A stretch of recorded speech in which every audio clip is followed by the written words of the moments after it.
पुत्र। ये ना सोचो कि मैं कर रहा हूँ, मैं सोचो कि ये आप ही हो। और यही सोच कर चाहिए कि प्रभु ये जो विकार है ये मेरे ऊपर कभी हावी ना होने पाए। और यही सोच कर चाहिए शंकर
क्योंकि ये सच है।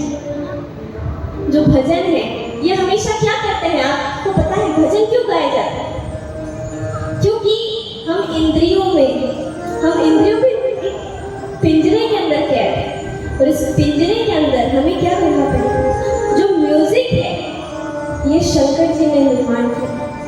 ये उनके हाथ में जो डमरू दिखता है ना, वही सभी की ताल लय का एक स्तंभ है वो, और वही सदाशिव ने म्यूजिक का निर्माण किया है। क्यों किया? क्योंकि हमें पता है कि जो ये संगीत है ये इतनी ताकत रखता है कि ये सृष्टि को निर्माण कर सकता है, इसमें ऊर्जा भर सकता है, इसमें रंग भर सकता है। और इसी वजह से भगवान ने म्यूजिक का निर्माण किया। तो इसी म्यूजिक में डूबने के लिए भजन का निर्माण हुआ। हम जो भाषा बोलते हैं उसी भाषा को हमने भगवान की स्तुति के लिए यूज किया, और उसे संगीत में जो भगवान ने हमें गिफ्ट के रूप में दिया है, संगीत, हमने अपने शब्दों को संगीत में बांध दिया। कहा कि प्रभु ये संगीत आपका है, शब्द मेरे हैं, इन दोनों का मिलकर क्या होता है? इसका जो आनंद आता है उसमें भगवान भी झूमते हैं और भक्त भी झूमता है। जिसे विश्वास हो तो वो समझ सकता है, भगवान भी झूमते हैं भजन में, इतना याद रखिएगा। वरना हनुमान जी भजन जब चलते हैं ना राम के, तब वो नाचने लग जाते हैं और इतना आनंद आता है। आनंद किस वजह से आता है? कि हमारी भाषा और भगवान का संगीत जब मिलता है तो इतना आनंद आता है कि क्या बताएं। सागरे से मिलने का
सुनाकर, अपनी अरज सुनाकर, अपनी दुख टुकड़े सुनाकर भगवान को भी किसी से बात करनी है। समझिए प्लीज, कोई नहीं समझता भगवान को। सब आते हैं उनसे सिर्फ, आप सोचिए जरा, कोई आपके सामने आए और वो सिर्फ क्या करेगा, सिर्फ अपने अपने दुखड़े सुनाएगा। मेरा घर नहीं है, ये नहीं है, वो नहीं है, कार नहीं है, उनका टैक्स की डेट पड़नी है, ये हो रहा है, वो हो रहा है, तो आपको अच्छा लगेगा। और आप उसे कोई टिप्स देना चाहोगे ना, तभी वो सुनने वाला नहीं है। वो सिर्फ कहेगा मेरी ये हो रही है, वो हो रही है, हाँ हाँ मुझे तो इस बारे में पता ही है। आपको अच्छा लगेगा? किसी को नहीं लगेगा। आप अगर भगवान की जगह बैठकर देखिए जरा, आपसे सब अपने दुखड़े सुनाए, सिर्फ दुखड़े।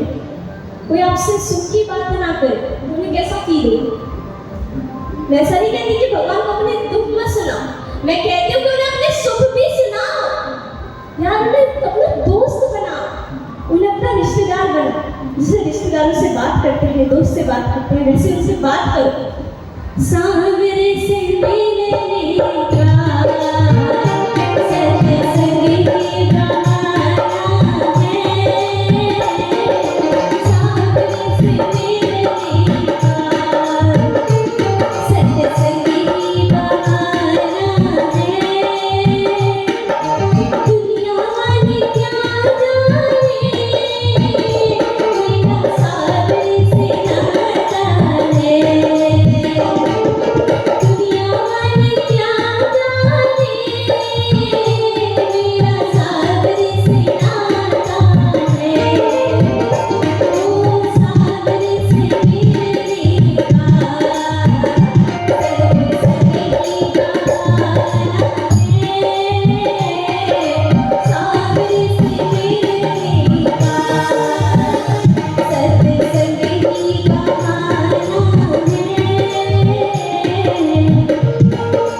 गलियां अर्थात हमें सड़क में क्या आता है बताएंगे जरा। हर चीज आ जाती है, पेड़ पौधे, धरती भी आती है। इस धरती का हर एक कण, हर एक चीज जो आपको दिखाई दे रहा है, जो आपको सुनाई दे रहा है, वो हर एक चीज भगवान उसने बनाया है उसे, और उसी में आप उसे पा सकते हैं।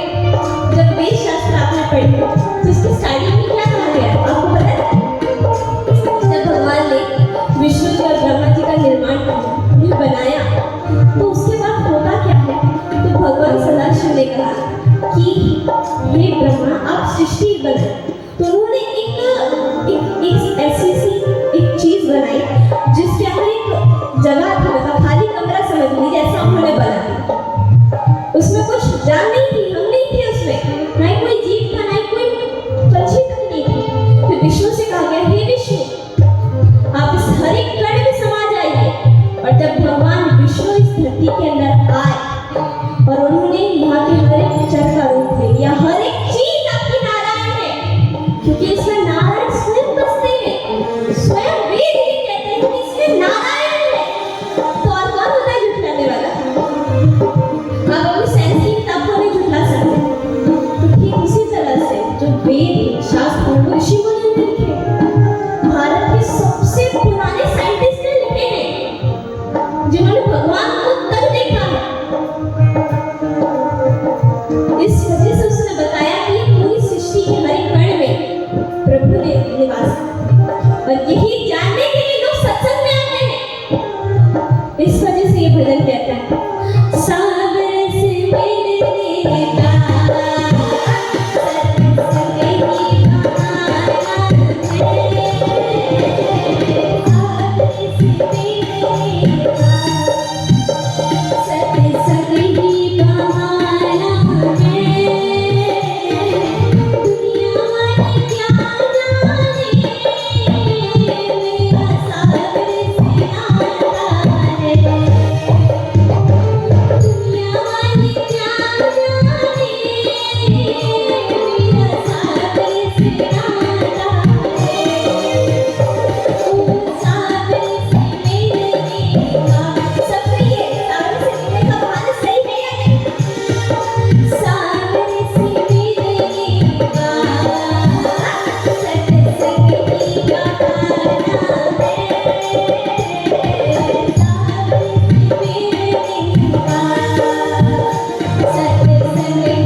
मैं जानती हूँ आप लोग हमारा भजन भी जरूर सुनाओ। मेरी तेरी शाम संग प्रीत की दुनिया क्या जाने, मेरी तेरी शाम संग प्रीत की दुनिया क्या जाने। तो मीरा जी है वो एक कोने में बैठ जाती थी, उन्हें मंदिर जाने की जरूरत नहीं थी, वो एक कोने में बैठते हैं अपने हाथ में वीणा थी जो एक तारा था उसे अपने पास रख लेते क्योंकि संगीत ही भगवान का सबसे प्रिय है। और अगर आप सत्संग में जाते हैं, अगर आप भजन करते हैं, कैसा भी गाइए फर्क नहीं पड़ता, लेकिन अगर आप भजन करते हैं तो भगवान उस इंसान से बहुत जल्दी प्रसन्न हो जाते हैं। और ये मैं नहीं कहती, ना ही ये और कोई कहता है, ये स्वयं नारद जी कहते हैं। नारद जी को सब पहचानते हैं, नारद जी सबसे बड़े नारायण के भक्त, हरि के भक्त है, वो स्वयं कन्हैया महाराज एक है दक्षिण भारत में। उन्हें कहते हैं कि मुझे नारायण ने स्वयं कहा कि जो म्यूजिक है वो मुझे बहुत प्रिय है, सत्संग मुझे बहुत प्रिय है, भजन मुझे बहुत प्रिय है, और उसे मैं खुद स्वयं सुनता हूँ। कहीं के भी संत देखने के ना वो जरूर भजन गाते हैं। कारण एक तो भजन गाने से जो कर्म होता है वो कर्म हो जाता है, आप यहाँ कुछ कर रहे हो यहाँ बैठकर, ठीक। और दूसरा होता है कि भगवान आपकी बात सुन रहे हैं, इससे बड़ी क्या चीज है। जो भी दिल से गाता है ना भगवान उसकी सुनते हैं। हमें नहीं पता कि हमारी सुन रहे हैं या नहीं, लेकिन जो दिल से गाता है उसकी जरूर सुनते हैं। और अगर हम दिल से गा रहे होंगे तो भगवान जरूर सुनेंगे। और अगर कोई अपनी व्यथा को, अपनी समस्या को अगर उसी चीज में ढाल दे, म्यूजिक में ही ढाल कर भगवान को सुना दे, कैसा भी चलेगा। मीरा जी एक भजन है उनका, उसमें वो कहती है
भगवान हमसे बातें करी, इंसान की तरह बातें करी। और अभी आज भी मैंने नहीं कहा भगवान से इंसान की तरह बातें करी, क्योंकि वो शक्ति भी शब्द की भाषा जानती है।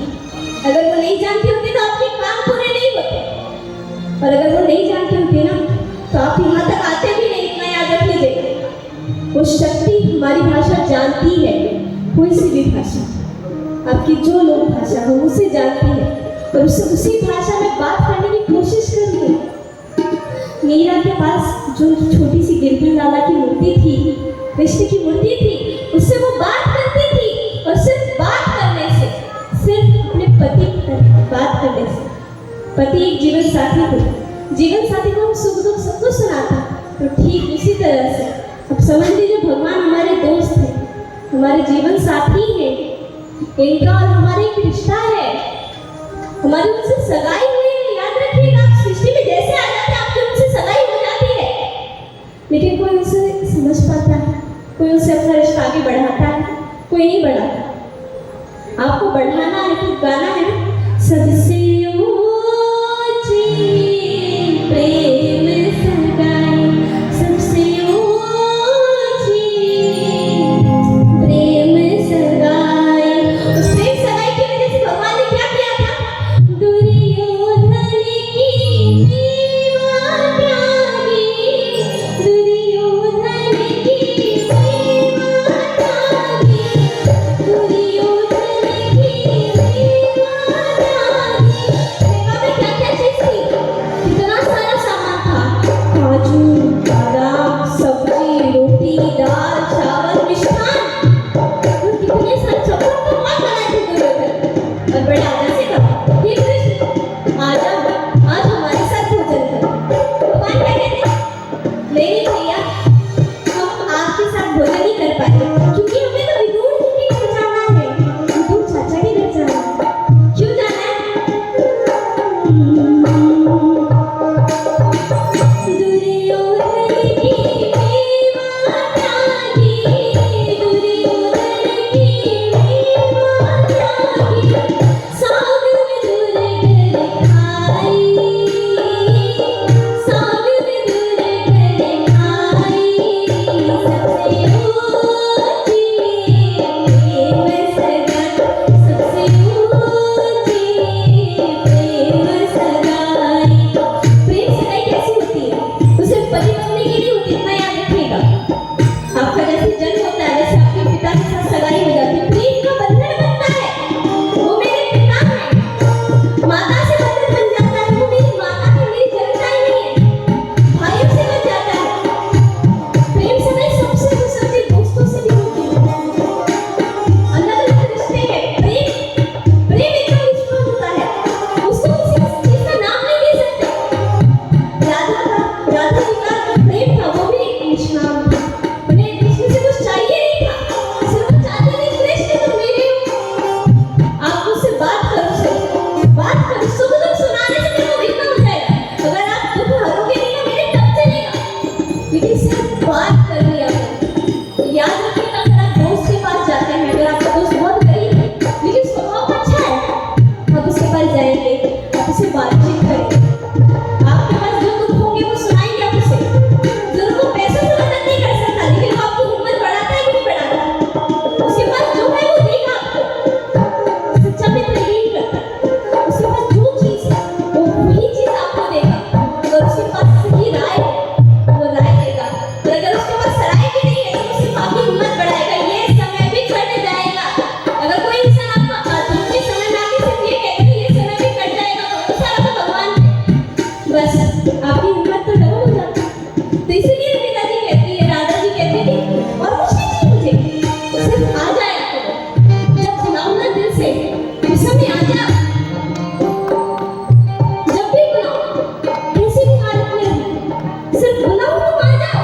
और मैं कुछ नहीं चाहती कि मुझे दिव्य दर्शन दे दो, कुछ नहीं, लेकिन मुझसे सुख दुख की बातें बांटो, बस इतना मेरे लिए इतना बहुत है। बाकी सब तुम्हारी वाणी ही कर देती है, बस वाणी, तुम्हारी वाणी में इतनी ऊर्जा है कि सभी को काम में लगा देते हो, सभी को।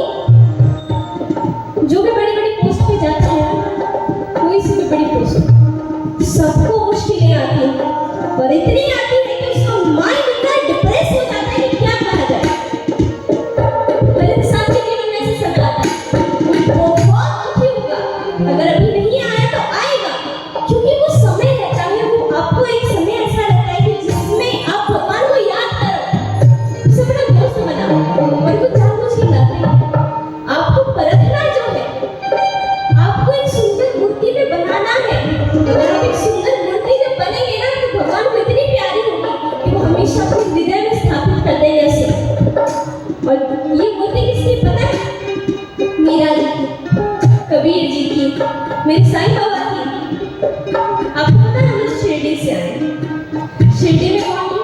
सभी जानते हैं साईं बाबा। साईं बाबा को सब पहचानते हैं। कुछ को लगता है कि वो अच्छे हैं और कुछ को लगता है वो बुरे हैं, लेकिन मैं कह रही हूँ वो बहुत अच्छे हैं। जो मैंने फील किया है मैं वही बता रहा हूँ। यूट्यूब में बाकी हर जगह में गलत गलत चीजें बताते हैं कि मेरे बाबा बहुत बुरे हैं या फिर वो मुसलमान है। एक बात बताइए मुझे, अगर वो मुसलमान भी होते, क्योंकि पता तो किसी को नहीं है वो कौन सा धर्म रखते हैं, लेकिन एक बात बताइए, आप बताइए इंसान का कर्म बड़ा होता है उसका धर्म बड़ा होता है? पहले ये बता दीजिए मुझे। जो ये सोचता है मेरे बाबा अच्छे नहीं है या फिर वो दूसरे कल्चर से बिहेव रखते हैं इस वजह से, तो पहले मेरे को बता दो कि कर्म अच्छा है या धर्म अच्छा है। आप इंसान को किस चीज से याद रखते हो? उसके धर्म से याद रखते हो कि उसके कर्म से याद रखते हो? कृष्णा जी को हम हमेशा उनके कर्म से याद रखते हैं। हमने ये नहीं देखा हमें भूलने से पहले कि वो हिंदू थे या मुसलमान थे, हमने देखा उन्होंने कर्म क्या किया, उन्होंने कितनों की बिगड़ी बनाई, तो हम भी क्यों नहीं अपनी बना लेते? इस वजह से हम कृष्ण को पूछते हैं, हम राम को क्यों पूछते हैं? स्वभाव, कर्म, जो अपने पिता के सिर्फ एक वचन के लिए जो अनजाने में दे दिया था उन्होंने अपनी माता को, उसकी वजह से वो वनवास चले गए। सिर्फ अपने पिता के छोटे से वचन की वजह से अगर वो चाहते ना तो वो छोड़ देते। पिताजी वचन तो आपने दिया था, मैं क्या करूं? तो राजा दशरथ से बड़े खुश होते क्योंकि उनकी इच्छा नहीं थी तो राम वनवास हो, लेकिन राम गए क्यों? क्योंकि वो वचन के पक्के हैं। अगर वो आपको कभी वचन दे देंगे ना कि मैं आऊंगा, तो वो वचन हम सभी को दे चुके हैं। वो सिर्फ वो हमेशा आते हैं, हम पहचानते हैं, वो हमेशा आते हैं। आप याद रखिएगा, अपनी हमेशा पास्ट को याद करिए। आपके जीवन में जब सबसे कठिन समय आया, उस समय कौन था ऐसा? कोई सी भी चीज हो सकती है, इंसान भी हो सकता है, जानवर हो सकता है, ऐसी कोई लीला हो सकती है, आपके साथ ऐसा कुछ काम हो जाए, एक कुछ ऐसी घटना आपके साथ हुई हो जिसकी वजह से आपके अंदर इतनी हिम्मत आ गई कि आप अभी यहाँ पर हो, वरना आप नहीं होते। सबके जीवन में ऐसा समय, और वो और कोई नहीं मेरे स्वयं नारायण हैं। वो स्वयं हरि आते हैं क्योंकि उन्होंने वचन दिया है हमें, हमेशा आएंगे वो, पर हम पहचानते नहीं हैं। सबसे ऊंची प्रेम सगाई, सबसे ऊंची प्रेम सगाई, प्रेम सगाई, प्रेम सगाई, प्रेम सगाई। प्रूफ नहीं है तो वो साइड से पढ़ सकता है। मेरे बाबा ने कभी नहीं कहा ये धर्म अच्छा है वो धर्म बुरा। मेरे बाबा कहते हैं हर धर्म आप अच्छे हो।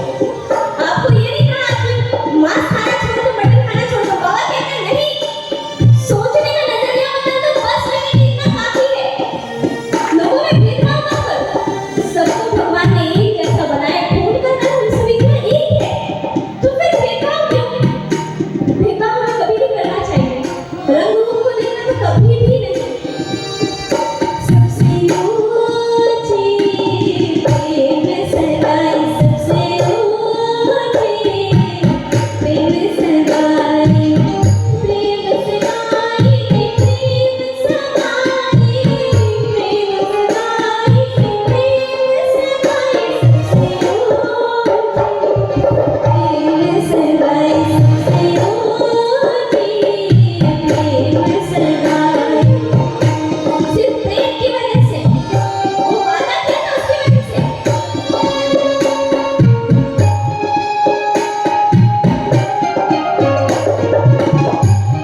दूसरी तरफ से मैं कह रही हूँ भगवान से बात करो यार।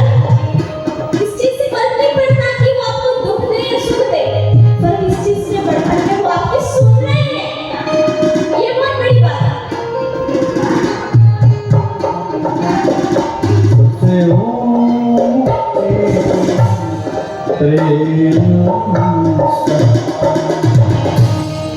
सबसे और वो रंग नहीं देखती,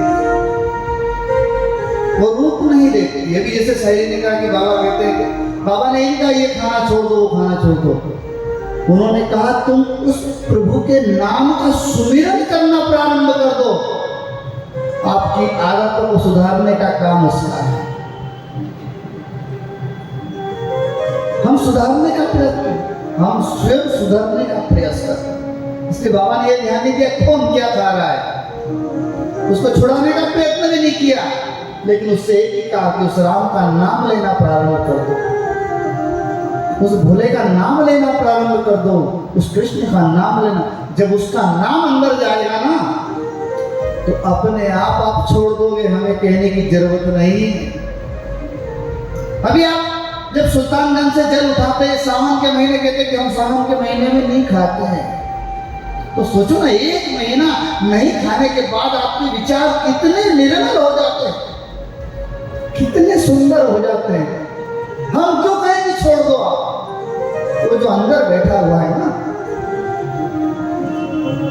वो कहता है देखो ये एक महीना सावन का तुम जब मेरे जैसे हो जाते हो, मेरी प्रकृति में विश्वास करते हो, तो तुम्हारा मन कितना निर्मल हो जाता है, कितना शुद्ध हो जाता है, कितना सात्विक हो जाता है, कितना प्रेम बढ़ जाता है। तभी तो सगाई हमें अपनी बच्ची की सगाई करते हैं, किससे करते हैं? जिस लड़के को देखा नहीं, देखने गए, उसके संबंध किए, ऐसा करा, और अपनी बेटी को उसके हवाले कर देते। किसके हवाले? जिसको आपने बचपन से पाला, उसके साथ जन्म का उसका रिश्ता कर देते हो। अरे जिसने आपको जन्म दिया है उससे इस जीवन का रिश्ता तो नहीं, इसलिए परमात्मा से सगाई होती है। इसलिए कहते रिश्ता मांगो बाबा से, भिक्षा मांगो बाबा से दिल के बंधन की भिक्षा मांगो, परमात्मा से सगाई। जब एक हम उस सगाई पर इतना विश्वास करते हैं, अरे जिस परमात्मा ने आपको मनुष्य जीवन दे दिया है उस पर कितना विश्वास होना चाहिए। आज अवधेश जी के पास हम बैठे थे, मैं अवधेश जी से बात करते करते मेरे मन में आया, अवधेश जी आज मैं आपसे मेरे मन की बात शेयर करता हूँ। मैं अयोध्या में पहली बार गया, बस्ती रुका, वहां से मैं अयोध्या बस में बैठे हैं, अयोध्या पहुंचे। एक बैटरी वाला रिक्शा किया, एक साधु जी थे, उन्होंने अपना सामान रखा, हम भी उसमें बैठ गए। हम सोच रहे थे कि कहाँ रखेंगे, कैसे करेंगे, क्या करेंगे। मैंने उनसे कहा साधु जी से, मैं कि आप जहाँ रुकेंगे क्या मेरी अटेची वहां रखवा सकते हैं आप? कुछ नहीं बोले, लेकिन जहां वो अवधेश कुमार जी का मंदिर आया वहां वो रिक्शा रुका। बोले रुको, मैं महंत जी से पूछ के आता हूँ। महंत जी ने जैसे ही मुझे देखा, उन्होंने क्या, आओ अंदर। उसके 150 रुपए रिक्शे वाले के लिए उन्होंने दिए जो साधु आए थे। अंदर बैठे, अंदर देखा तो 80 रूम बने हुए अवधेश कुमार जी की धर्मशाला में, अवधेश कुमार जी का मंदिर। वाह वाह मेरे राम। कौन कहता है राम आते नहीं, अरे सच्चे दिल से हम बुलाते नहीं। मैं तो गया तो राम ने मेरी व्यवस्था कर दी, अवधेश जी ने कर दी। उनकी शरण में रुकने को मुझे मिला, उनके चरण में रुकने, खिलाया भी, पिलाया भी, जल भी पिलाया, भोजन भी कराया और ऐसी रूम दे दिया। कोई मेरा संबंध नहीं। सबसे ऊंची प्रेम यही इसीलिए कहते हैं इसको तोल मोल के बोल। आदिवासी क्षेत्र है, आदिवासी हमारे देश का सबसे बड़ा उच्च पद, संविधान का राष्ट्रपति मुर्मू जी, और उसी आदिवासी की मैं बात करता हूं, किस आदिवासी की? जिस रूप में मेरे परमात्मा साईं ने उस आदिवासी के रूप में अपने गुरु के दर्शन किए। ऐसे ही यहां तक नहीं आ गए, कभी शिरडी जाओगे मेरे परमात्मा के गुरु स्थान पे, यही भोलेनाथ का शिवलिंग आपको देखने को मिलेगा। बाबा ने कहा ये मेरे गुरु स्थान है। मैंने यहाँ 12 साल तपस्या की है। अरे मेरा परमात्मा जिसको गुरु कहता है, तो मैं तो उनकी धूल चरणों की, अगर मैं यहाँ आया हूँ तो उस परमात्मा ने, वासुकीनाथ भगवान ने मुझे बुलाया। बोलो वासुकीनाथ भगवान ने जय। मेरी क्यों? अरे उस मन को निर्मल करो और दिल से। दिमाग अगर लगा तो भगवान को पा नहीं पाओगे। आपके पास भी बैठे रहेंगे ना तो आप पहचान नहीं पाओगे कि भगवान मेरे पास बैठ के चले गए। इसलिए दिमाग मत लगाना। अगर मेरे परमात्मा को पाना है तो दिल लगाना, और दिल लगाओगे तो कोई बुरा, पुराने से पुराना किसने कपड़ा पहना हो, काला से काला हो, गोरा से गोरा हो, आपको भेद नजर नहीं आएगा कि रंग अलग है, रूप अलग है, भाव तो सब में एक है, और प्रेम की भाषा अलग अलग है। प्रेम तो सब में एक है। अरे प्रेम तो करो। एक सगाई पर हम इतना विश्वास करते हैं, लेकिन जिस परमात्मा ने सांसें दे दिया, सांसों का क्या हिसाब? अभी सांसों के लिए लोग 20-20 हजार, 50-50 हजार कोरोना काल में ऑक्सीजन के लिए, एक सिलेंडर के लिए। अरे वो परमात्मा ने, अगर उसकी ऑक्सीजन बंद हो गई तो क्या होगा? कि कोरोना नहीं है उसने, कि कोरोना विश्वास करो।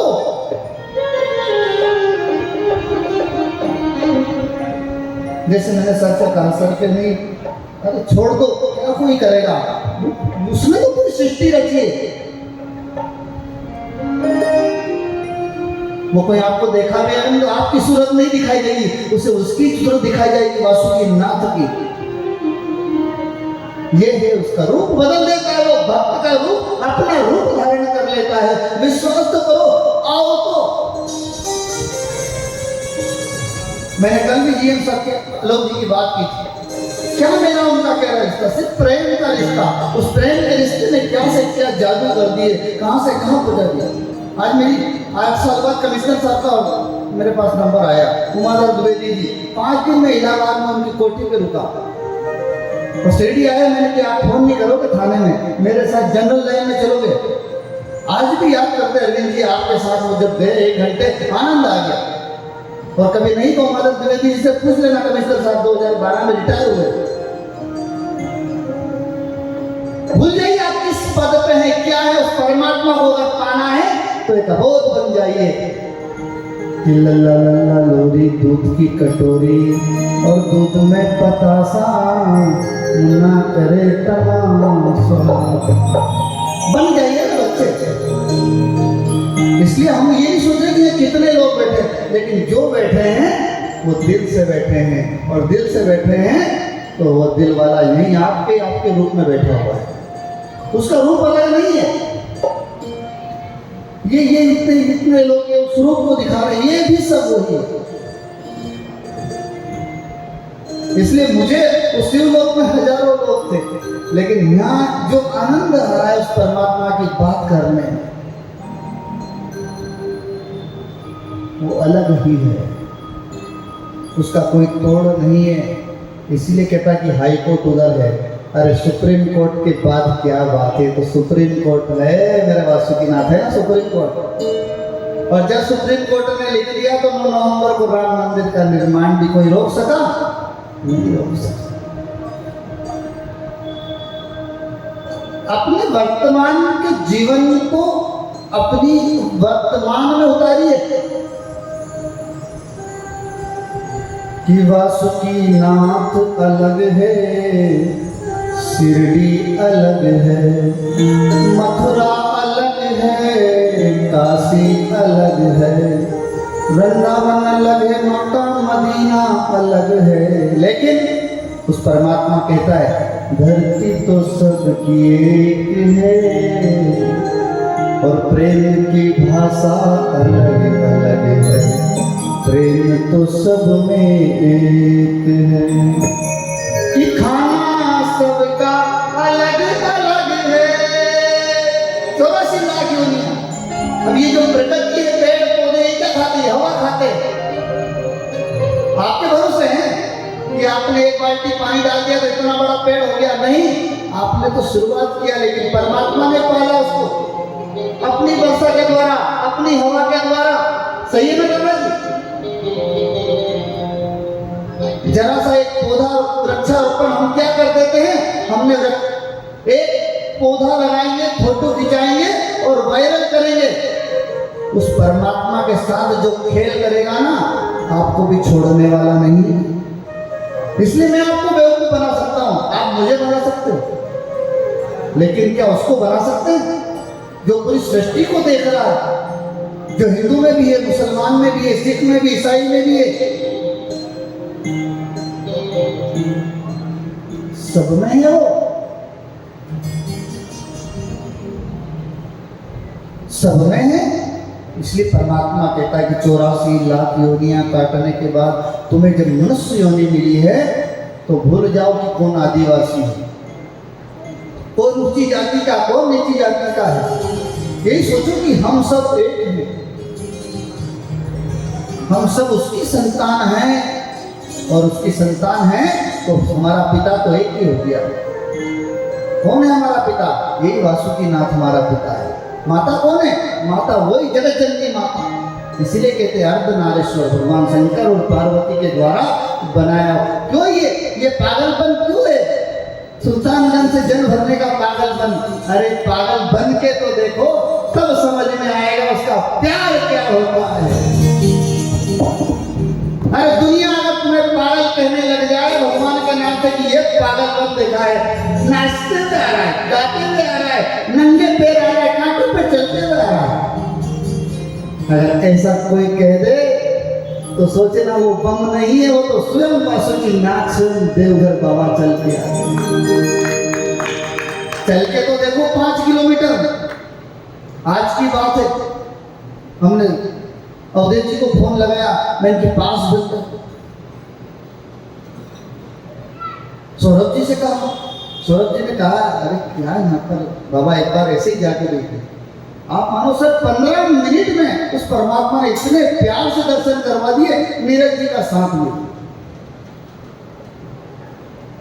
अगर भाव हो तो भगवान आपको भव से पार कराने की ताकत रखता है, हाथ पकड़कर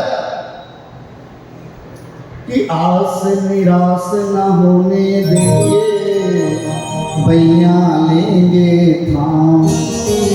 और आप सभी कहेंगे मेरे घर आएंगे एक दिन साई माँ, मेरे घर आएंगे एक दिन साई माँ, एक दिन साई माँ, एक दिन साई माँ, एक दिन साई माँ, एक दिन साई माँ, मेरे घर आएंगे एक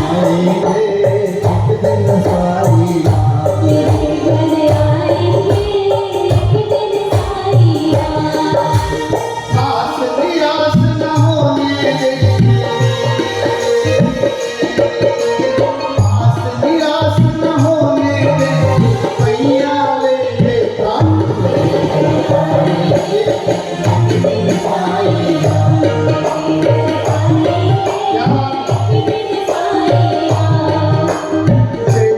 सबरी के घर आए थे दशरथ के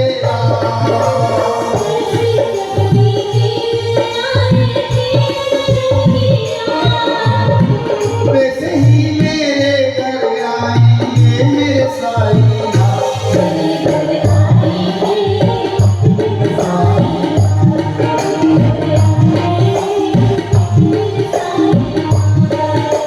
विश्वास।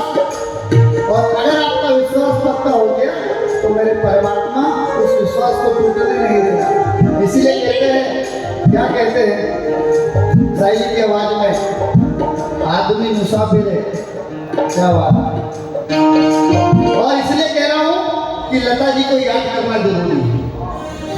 हमारे देश का वो सुर, लता का उल्टा क्या होता है, जिसने ताल को बस में कर लिया आपने, वही लता है। और उनके मुख से निकला हुआ आदमी मुसाफिर है, आता है जाता है, आते जाते रास्ते में यादें छोड़ जाता है। आदमी मुसाफिर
और हमारे मिश्रा जी ने आज कहा था कि आनंद आ रहा, तो हम कहते हैं बस जाते जाते कहते हैं सीताराम सीताराम। क्या बात है।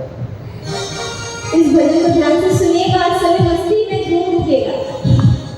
सीताराम सीताराम सीताराम कहिए जाहि विधि राखेला, ताहि विधि रहिए, जाहि विधि राखेला, ताहि विधि रहिए।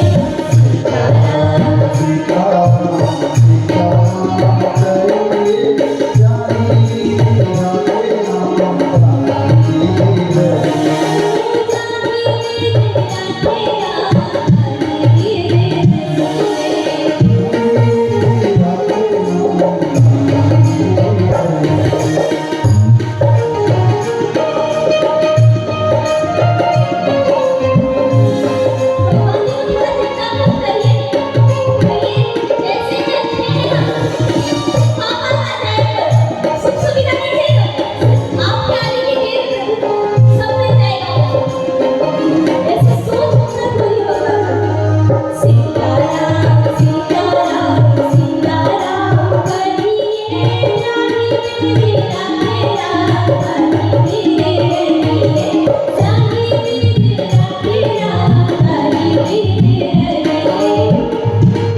दिया, जो सम्मान दिया, जो मान दिया, आप लोगों के दिल में बैठे हुए उस वासुकीनाथ परमात्मा को मैं वंदन करता हूँ, नमन करता हूँ और कहता हूँ कि ईश्वर भेद नहीं करता, ईश्वर अलग नहीं करता। कितने बम लोग वहां से चलते हैं, देखते कुछ लोग पीछे गिलास में दारू डाल रहे हैं, पी रहे हैं, ठीक है, हमको उस पर भी ध्यान नहीं देना है। लेकिन परमात्मा ने ये यात्रा आपकी जो करवाई वो बदलने के लिए करवाई। अगर हम आज नहीं बदले तो हमारा परिवार दुखी हो जाएगा, हमारे बच्चे। इसीलिए कहा नशा करो ना, कोई मना थोड़ी करता नशा करने की, लेकिन नशा उसके विश्वास का करो, उसके प्रेम का करो, उसके विचारों का करो। जिस परमात्मा अभी ये समय चल रहा है, वो आप जब एक महीना मानते हो कि ये महीना सावन का नहीं करेंगे, मत करो ना थोड़े दिन, जरूरी नहीं सब, लेकिन एक पापी पूरी नाव को डुबो देता, कहते हैं तुम, सबकी नहीं कह रहा हूं, मैं भी आप ऐसे सुंदर से शामिल हूं। हमको ये परमात्मा जो यात्रा करवाते हैं बदलने के लिए करवाते हैं, बदला लेने के लिए करवाते हैं। और जो उस रस का पान करेगा वो बदले की सोचेगा, इसने मुझसे ऐसा काम है, इसका बदला लूंगा।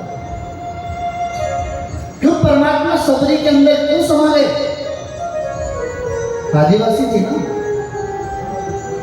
मेरे साईनाथ को गुरु के दर्शन आदिवासी के रूप में हुए, रुक गए, पकड़ लिया हाथ, रस्सी लाए, टांग दी, मेरे साईनाथ को दोनों पैर बांध दिए, बाबा के कुएं में उल्टा लटका दिया, पानी के एक ऊपर 4 घंटे 5 घंटे बाद आकर निकाला, पसीने में तर तर तर तर पानी पसीना गिर रहा था, बाहर निकाला। वही आदिवासी ने पूछा कैसा लग रहा है? बोले अभी तक तो आनंद मिला था, लेकिन आज तो परमानंद की प्राप्ति होगी। जैसे ही बोला उस आदिवासी के रूप में वो परमात्मा ईश्वर प्रकट हो गया। बोले धन्य है तेरे दरबार में जो भी आएगा खाली नहीं जाएगा। इसलिए बाबा क्या करते हैं, रोज काशी स्नान में, जब काशी स्नान करने जाते हैं मेरे परमात्मा साईनाथ, काशी स्नान जब प्रतिदिवसी कोल्हापुर भिक्षे थी, कोल्हापुर जगत जननी से भिक्षा मांगते, माँ भिक्षा दे दे, ये पूरा दुखिया जन मेरे पास आएगा, क्या दूंगा? तो पहले पिता कौन है? सर्वेश्वर। जो काशी में है वही वासुकीनाथ में है, जो वासुकीनाथ में है वही देवघर में है, जो देवघर में है वही अमरनाथ में है, जो अमरनाथ में है वही उज्जैन में है, जो उज्जैन में है वही ओंकारेश्वर में है, जो ओंकारेश्वर में है वही रामेश्वर में है, जो रामेश्वर में है वही श्रीशैलम में है, जो श्रीशैलम में है वही सोमनाथ में है, और जो सोमनाथ में है वही नागेश्वर में है, और जो नागेश्वर में है वही तो नहीं है, अलग अलग रूप में बैठा है, अलग अलग दृश्य, अलग अलग अपने भाव दे रहा है। अगर वो अलग होता तो ये 12 ज्योतिर्लिंग जो परमात्मा ने कहा, शिव महापुराण पढ़ना कभी आप, जितने भी बम लोग हैं उनसे कह रहा हूं, शिव महापुराण में बहुत सारी ऐसी कथाएं हैं, उसमें आपको आपके दर्शन हो जाए। 5 मिनट बैठिए, शिव महापुराण पता चलेगा कि अरे शिव महापुराण तो हम जैसे साधारण से लोगों के लिए है कि मेरा परमात्मा कितना साधारण है, मेरा शिव कितना साधारण है। आप बता दीजिए आज पूरे विश्व में ऐसी शादी, ऐसा विवाह, जिस बारात में, जिस परमात्मा की बारात में बिच्छू से लेकर, सांप से लेकर, राक्षस से लेकर, देवताओं से लेकर पूरे ब्रह्मांड का एक एक तत्व समाहित हो, और परमात्मा ने कहा ये नहीं था, ये नहीं आएगा। बोल दिया हिमालय राज से कि बारात है, सब आएंगे। उस भोले की कांवड़ उठाते हैं हम, जिसने हम सबको एक होने का मंत्र दिया। जिसने हमें गरीबी में रहना सिखाया, जिसने हमें अमीरी में रहना सिखाया, जिसने कहा कि अगर भाव तुम्हारे अंदर है तो तुम 4 दिन भी नहीं खाओगे ना, लेकिन वो परमात्मा का प्यार तुम्हारा पेट भर देगा। अभी देखते हैं हम देवघर में भी भगवान को टच करके 500 रुपए इसके नाम से, 1000 इसके नाम से, 2000, वो देख रहा है सब, तो मेरा परमात्मा देख रहा है। उसे 1000-2000 की जरूरत नहीं है, उसे तो बोल बम की जरूरत है। उसे तो अंतर हृदय में कि मन के अंदर देख झांक के साईं कैसे दिखते हैं। अरे मन के अंदर देख झांक कर मेरे भोले कैसे दिखते हैं। जिसकी जैसी श्रद्धा होती मेरा भोला में, मुझे किससे तैयार के लेनी, मुझे फर्क नहीं पड़ता कि मुझे कोई कुछ देगा नहीं देगा, लेकिन मैं उस परमात्मा ने अगर मुझे बोलने का मौका दिया तो मैं बोलूंगा, क्योंकि मेरे परमात्मा ने कहा ना कि जोड़ने का काम करना, तुझे तोड़ने का काम नहीं करना है। और जोड़ने का काम करूंगा तो जो तोड़ने वाले हैं उनको बुरा तो लगेगा, तो मुझे उनकी बुराई से कोई लेना देना नहीं, क्योंकि मेरा जीवन भी पता नहीं कब है। कल ही अगर राम नाम सत्य हो जाए तो पता है क्या, और नहीं तो 100 साल बाद भी नहीं होगा, तो क्या कर लोगे। मरे हुए को जिंदा कर देता मेरा वासुकीनाथ, मरे हुए को जिंदा कर देता मेरा बाबा वैद्यनाथ, मरे हुए को जिंदा कर देते हैं मेरे साईनाथ। और जब वो मरे हुए को करता तो मुझे क्या डर है। हाँ, बाबा कहते हैं छल मत करना, छल मत कर। पंडे हैं सब अपने अपने, लेकिन खेल मत करो, ईश्वर के साथ खेल मत करो, क्योंकि वो आपका गुलाम नहीं है, वो भक्त का गुलाम है। और भक्त को तो घर बैठ कर दे के जाएगा मेरा परमात्मा। आप अपना कर्म ईमानदारी से करते जाइए। आइए, नमन करता हूँ, वंदन करता हूँ आप सभी को। आपने इस अज्ञानी की मूर्ख की जो बातें सुनी बड़े प्रेम से, उन बातों के माध्यम से अगर किसी को भी थोड़ा सा दुख पहुंचा हो, तकलीफ हुआ हो, लेकिन मैंने गलत भावना से कुछ नहीं कहा। ये मैं उस परमात्मा को साक्षी मान के कहता हूँ, मेरी बातों का अगर चिंतन कर लिया तो सारी चिंताओं का हल हो जाएगा, और मेरी बातों को चिंता में लिया तो चिता बनने में भी देर नहीं लगेगी। क्योंकि ईश्वर की भक्ति चिंतन के लिए है। चिंतन कौन करता है? जो उसके नाम का रस पीता है। मीरा ने पिया, आपने पिया, मैंने पिया, सबने पिया। आप सबके चरणों में नमन करता हूँ, वंदन करता हूँ। और 2 मिनट अगर साहिली कुछ बोलना चाहती है, उसके बाद नीरज जी को बुलाते हैं। आज उनका समय हमने ले लिया, इसके लिए उनसे भी हम क्षमा प्रार्थी हैं। मैं बस यही कहना चाहूँगी कि कुछ पापा ने भी कहा, जैसे कि दारू पीते हैं। मुझे ये कहना है कि उनसे पूछेंगे कर हम जाकर क्यों पीते हो, तो कहेंगे कि हम शिव जी जैसा करते हैं वैसे करते हैं। तो शिव जी का नाम लेके कभी भी ऐसा मत कहिएगा, क्योंकि वो दीनानाथ है ना, ऐसा वैसा वाला नशा नहीं करता है, वो हरि नाम का नशा करता है। सारे वेद, सारे पुराण सभी उपनिषद पढ़ लेंगे एक बार जाकर।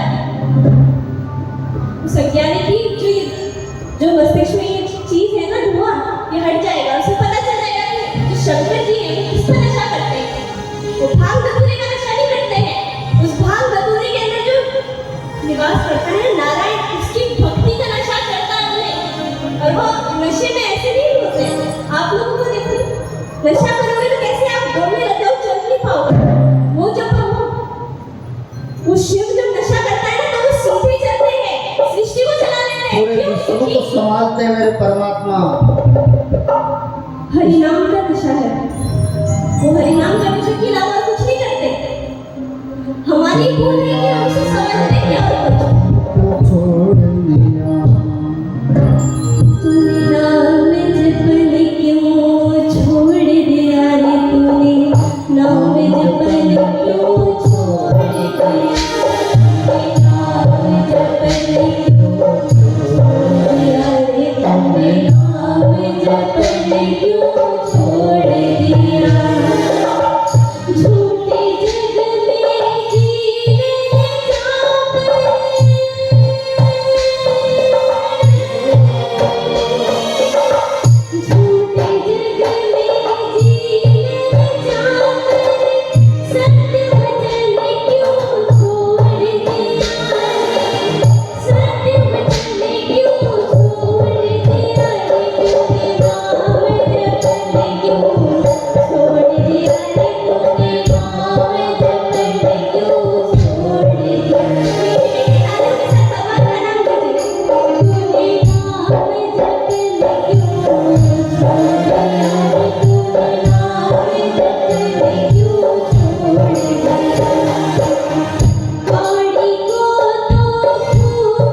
और सबसे बड़ी बात है कि पूरी टीम, इनको मैं नमन करता हूँ, वंदन करता हूँ। हम जैसे नाड़ी लोगों को संभाला आप लोगों ने, और आप सबको परमात्मा और नवाजे और आपका मन आपके हाथों में बस जाए, बस रहा है। बस यही विनती करूँगा कि आप हमेशा स्वस्थ रहें, और जब भी कभी हमें बाबा मौका दे आपको याद करने का, तो हमें जरूर हमारे साथ आने का करे। सभी को वंदन है, निवेदन है, आप सबने हम लोगों को जो प्यार दिया, उस प्यार के माध्यम से परमात्मा सारा जो हमको पुण्य मिला है आप सब व्यतीत कर दे, क्योंकि जो मजा बांटने में आता है ना वो रखने में नहीं आता। कहता जो रखता है ना वो राक्षस हो जाता है, लेकिन जो देता है ना वो देवता बन जाता है। इसलिए हमेशा देने की भावना कर लीजिए, परमात्मा ने अपना जीवन तक दे देते हैं। आइए नीरज जी को आज मैं मंच पे बुला रहा हूँ, आए, और आपका समय मैंने लिया उसके लिए पहली बात तो मैं आपसे क्षमा चाहता हूँ।